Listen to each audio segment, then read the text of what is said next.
आपका यूनिक प्रज्ञान यूट्यूब परिवार में मैं प्रज्ञान सर हार्दिक स्वागत करता हूं, वंदन करता हूं, अभिनंदन करता हूं। प्यारे साथियों, सुबह के 5 बज चुके हैं। जिस प्रश्नोत्तरी 50 का आप बेसब्री से करते हैं इंतजार, आपकी चहेती प्रश्नोत्तरी 50 लेकर के आपके बीच उपस्थित हूं। जैसा कि आपको विदित है, प्रश्नोत्तरी 50 का मुख्य उद्देश्य आपके अध्ययन का आपको रिवीजन कराना। वन लाइनर शैली में 50 महत्वपूर्ण प्रश्नों को प्रतिदिन सुबह सुबह आप करते हैं रिवाइज। तो इस रिवीजन श्रृंखला से जुड़ने के लिए फटाफट वीडियो को लाइक और शेयर करिए। चैनल पर पहली बार होंगे तो चैनल को सब्सक्राइब करके बगल में बने हुए बेल आइकन से ऑल बटन को प्रेस करना बिल्कुल न भूलें। तो बिना समय गंवाए साथियों, प्रारंभ करेंगे आज की पाठचर्या। लेकिन उससे पूर्व देखेंगे आज का प्यारा सा मॉर्निंग कोर्स। और आज का मॉर्निंग कोर्स है कि जन्म से तो सभी समान होते हैं, पर कर्म से अपने अपने भाग्य के विधाता होते हैं, अपने अपने भाग्य को संवारते हैं साथियों। इसलिए जो जैसा कर्म करेगा वैसा उसको फल मिलेगा। इसी मॉर्निंग कोर्स के साथ प्रारंभ करेंगे शायद प्रश्नोत्तरी 50 को। और देखेंगे आज का पहला प्रश्न। यात्री मित्र यात्रा वृतांत के लेखक कौन है? काफी चर्चित प्रश्न। सत्यदेव परिव्राजक उत्तर चुन करके बिल्कुल सही जवाब दिया है। 1936 ईस्वी का प्रकाशन वर्ष। अगला प्रश्न है कि गीत संग्रह के रचनाकार कौन है? गीत संग्रह का रचनाकार रसनिधि को आपने चुना, तो बिल्कुल सही जवाब। प्रश्न संख्या 3, सूफी काव्य लखन सेन पद्मावती के रचयिता कौन है? उत्तर में आपने दामोदर को चुना, तो बिल्कुल सही जवाब। 1459 ईस्वी का प्रकाशन वर्ष। अगला प्रश्न है कि महाराज जसवंत सिंह ने भाषा भूषण की रचना किस ग्रंथ के आधार पर की? और जवाब में जयदेव के चंद्रालोक को चुन लिया, तो बिल्कुल सही जवाब। अगला प्रश्न है कि हमारी यात्रा यात्रा वृतांत के लेखक कौन है? और उत्तर में आपने लोचन प्रसाद पांडे को चुना, तो बिल्कुल सही जवाब। बढ़ते हैं आगे और देखते हैं अगला प्रश्न। अगला प्रश्न है कि भाषा और संस्कृति, भाषा और समाज आलोचना ग्रंथों के लेखक कौन है? जवाब में रामविलास शर्मा को आपने चुना, तो बिल्कुल सही जवाब। भाषा और संस्कृति 1954 ईस्वी की प्रकाशित रचना है। वहीं भाषा और समाज 1961 ईस्वी की प्रकाशित, दोनों ही आलोचना ग्रंथ हैं।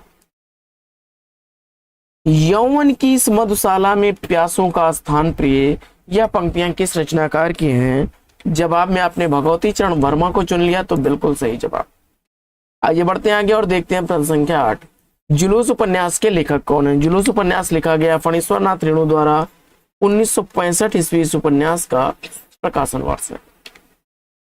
प्रश्न संख्या 9, कनक छुरीसी कामिनी काहे कोकट छीन, यह पंक्तियां किस रचनाकार की हैं? और इस प्रश्न का सही उत्तर आपने आलम को चुना, बिल्कुल सही जवाब। प्रश्न संख्या 10, द्विजदेव किस परंपरा के कवि हैं? इसका आपको जवाब बताना है। द्विजदेव किस परंपरा के कवि हैं? इसका आपको उत्तर बताना है।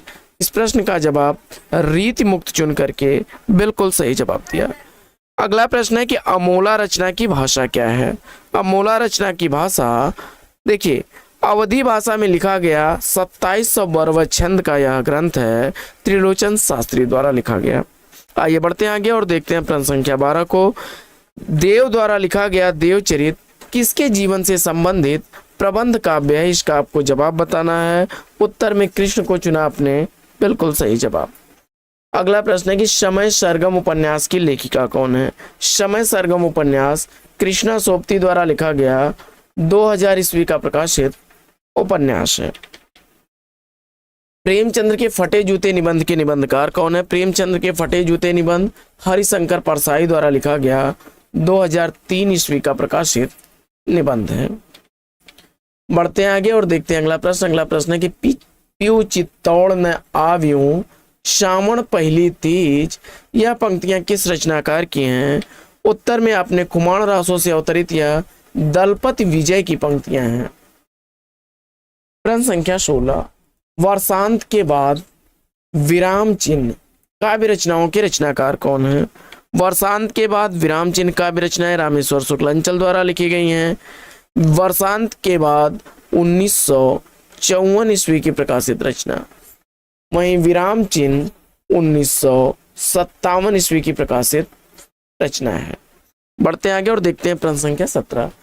रस कविता को अंग है भूषण है भूषण सकल, यह काव्य के संदर्भ में पंक्ति किसकी है? जवाब में भिखारी दास को चुना आपने, तो बिल्कुल सही जवाब। अगला प्रश्न है कि तुलसीदास को उत्प्रेक्षाओं का बादशाह किसने कहा है? तुलसीदास को उत्प्रेक्षाओं का बादशाह करने वाले उदय भानु सिंह हैं। बढ़ते हैं आगे और देखते हैं अगला प्रश्न। अनामिका काव्य कृति के रचनाकार कौन है?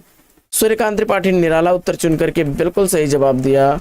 1923 ईस्वी का प्रकाशन वर्ष है। अगला प्रश्न है कि अशोक की आत्मकथा से मुक्ति पीड़ा अज्ञेय के किस गीत नाट्य में वर्णित है? जवाब में आपने उत्तर प्रियदर्शी को चुना तो बिल्कुल सही जवाब। 1967 ईस्वी इस रचना का प्रकाशन वर्ष है। अगला प्रश्न है कि बिहारी की भाषा चलती होने पर भी साहित्यिक है, यह कथन किस विद्वान का है? बिहारी की भाषा चलती होने पर भी साहित्यिक है, यह कथन किस विद्वान का है? जवाब में आचार्य शुक्ल को चुना आपने तो बिल्कुल सही जवाब। अगला प्रश्न है कि पद्माकर की किस कृति में नवरसों का विवेचन है? जवाब में आपने जगत विनोद को चुना तो बिल्कुल सही जवाब। 731 छंद हैं और 6 प्रकाश हैं इस कामायनी विश्व साहित्य का 8वां काव्य है, यह कथन किसका है? कामायनी विश्व साहित्य का 8वां कथन है, यह कथन है श्याम नारायण का। अगला प्रश्न संख्या 24। दूसरा ताजमहल पत्थर गली कहानी संग्रह के लेखक कौन है? दूसरा ताजमहल पत्थर गली कहानी संग्रह नासिरा शर्मा द्वारा लिखा गया है। दूसरा ताजमहल 2002 ईस्वी का, पत्थर गली 1986 ईस्वी का प्रकाशित काव्य संग्रह नासिरा शर्मा का है। आइए बढ़ते हैं आगे और देखते हैं प्रश्न संख्या 25। डॉक्टर रामकुमार वर्मा रहस्यवाद के पंडित हैं, यह कथन किस विद्वान का है? भगवती चरण वर्मा का। अगला प्रश्न है कि अप्रवासी की यात्राएं यात्रा साहित्य के लेखक कौन है? डॉक्टर नगेंद्र। 1972 ईस्वी का प्रकाशन वर्ष है। बुनी हुई रस्सी काव्य कृति के लिए 1972 ईस्वी में भवानी प्रसाद मिश्र जी को कौन सा पुरस्कार दिया गया? जवाब में साहित्य अकादमी पुरस्कार चुन लिया आपने तो बिल्कुल सही जवाब। 1972 ईस्वी का साहित्य अकादमी पुरस्कार बुनी हुई रस्सी काव्य कृति के लिए भवानी दादा को दिया गया। अगला प्रश्न है कि हिंदी के किस आलोचक ने देवरानी जेठानी की कहानी को प्रथम उपन्यास माना है? जवाब में गोपाल राय ने गौरी दत्त द्वारा लिखी गई 1870 ईस्वी की कहानी देवरानी जेठानी की कहानी को पहला मौलिक उपन्यास माना है। मन की रुचि जे तेज तय तित तेती रुचि हो, यह पंक्तियां किस रचनाकार की हैं? जवाब में आपने बिहारी को चुना, बिल्कुल सही जवाब। अगला प्रश्न है कि किसान काव्य कृति के रचयिता कौन है? उत्तर में मैथिली शरणगुप्त को चुना आपने तो बिल्कुल सही जवाब। 1916 ईस्वी का प्रकाशन वर्ष है। अगला प्रश्न है कि सूरदास ही ब्रजभाषा के प्रथम कवि हैं और लीला गान का महान समुद्र सूर सागर ही उनका प्रथम काव्य है, यह कथन किसका है? जवाब में आचार्य हजारी प्रसाद द्विवेदी को चुना तो बिल्कुल सही जवाब। अगला प्रश्न है कि विश्रामपुर का संत उपन्यास के लेखक कौन है? जवाब में श्रीलाल शुक्ल को आपने चुना तो बिल्कुल सही जवाब। 1998 ईस्वी इस उपन्यास का प्रकाशन वर्ष है। आइए बढ़ते हैं आगे और देखते हैं अगला प्रश्न।